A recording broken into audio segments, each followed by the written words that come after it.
Hey everyone! So Xbox was kind enough to invite me all the way out to New York City for an early look at South of Midnight from Compulsion Games and Xbox Studios. This is one of my most anticipated titles of 2025, so thank you for the early look, Xbox, and here's a little bit of what I learned about it. South of Midnight is a narrative-driven, third-person action-adventure game. Some folks have described it as a Souls-like, but I disagree, and I'll tell you why in a little bit that I feel that way. It's mostly a challenging platformer with specific combat. You are thrust into this absolutely beautiful artistic world that is handcrafted, stop motion meets digital, and it's chef's kiss. It is very unique. So for those of you out there that are upset about all the rehashes and remakes and want something completely new, this is that. Although I will say, I feel like when I say stop motion and cool art style, people might think it's for kids. Warning, it is definitely not for kids. It is mature in theme, mature in tone. The combat is particularly challenging and not really meant for kids, mature language. Just overall, this is an artsy game made for adults, which is exactly my jam and what I want my video games to be. So South of Midnight comes to us from Compulsion Games, who you may remember from We Happy Few or Contrast, but now with the backing of Xbox Game Studios. Compulsion Games is really known for original and unique and strange, yet somehow still familiar world building and art styles, and South of Midnight definitely knocks it out of the park in that category. They have an intro to the game that is completely handcrafted, stop motion animation to just set the tone for the entire game, and it is a folk story set in the deep gothic fantasy version of the South coming to life before our eyes. And it was done by Clyde Henry Production, which is the stop-motion animation studio that made Madame Tulipuli, I think is how you pronounce it. They're known for more mature-looking stop-motion, so it's less cartoony for kids. It looks very kind of otherworldly and almost a little bit creepy, and it's perfect for this art style of this game. Again, we're talking a very unique IP here, a very unique look, and at the event that I got to go to for an early look at the game, they had some of the puppets used in the stop motion film, and that was so neat to see in person and to learn more about how that portion of the game came to life. So again, just thank you Xbox Studios, because I was nerding out hard. It was super cool.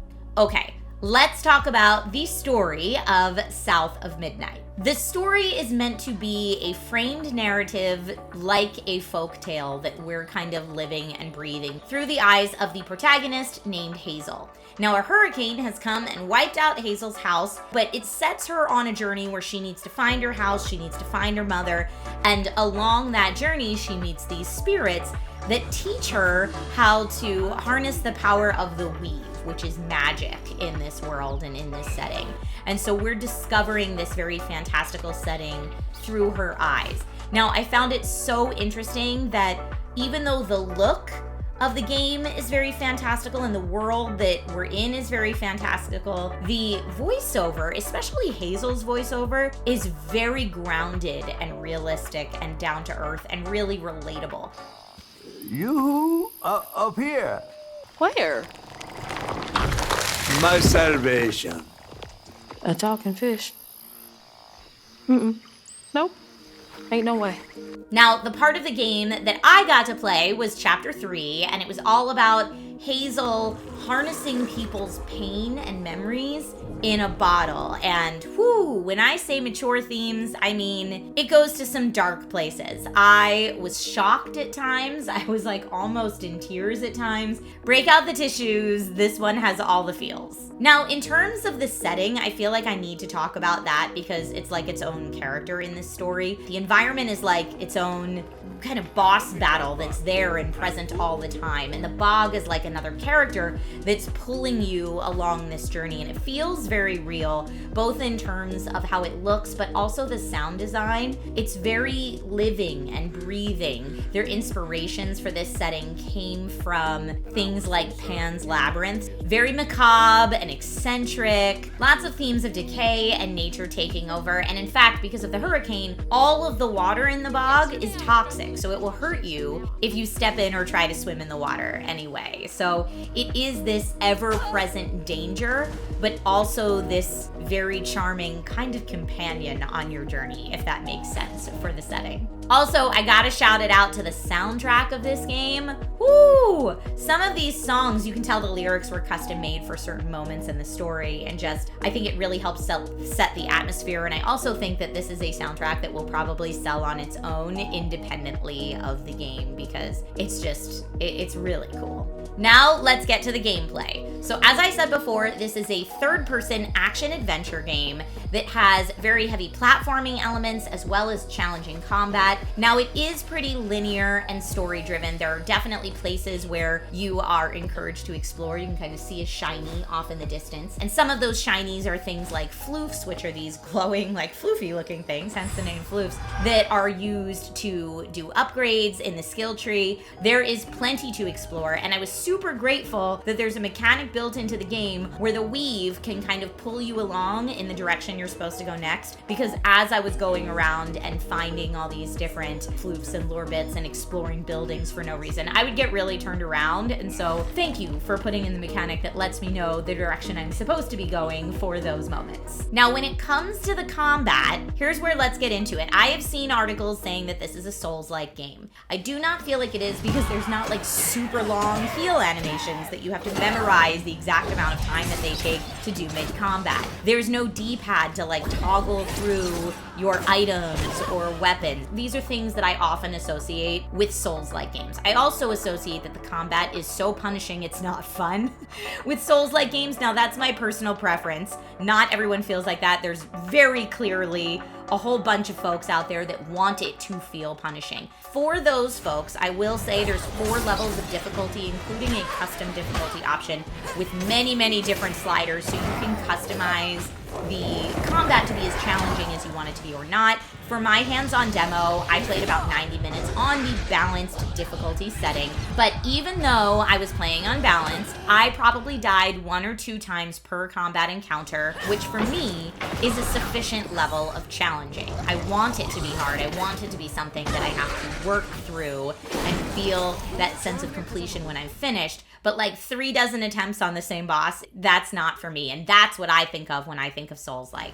So I did find the combat really satisfying. And I've heard that some of the folks that got their early look around the same time I did found the combat either much more challenging than they thought it would be, or they were anticipating Souls-like and were like, oh, okay, that's not what I was expecting either. By the end of my 90 minutes, I felt pretty comfortable and was getting through combat encounters on the first or second try. Feeling good about that. I also really liked that you can clearly tell when you're entering a combat zone, so you can mentally get yourself ready. It's not like you're trying to do these very specific platforming challenges and then something's going to, sneak up from behind and knock you off a ledge or something like that. There are different sections of the game so that you can focus yourself differently, which for me took some of the stress out of the other parts of the game. I really liked that I knew, like, okay, combat, whoo, let's go. There's also one healing environmental item per combat encounter. Now, that may be specific to the balanced difficulty setting I was playing on, I don't know, but you do have one heal that you can interact with and use at some point in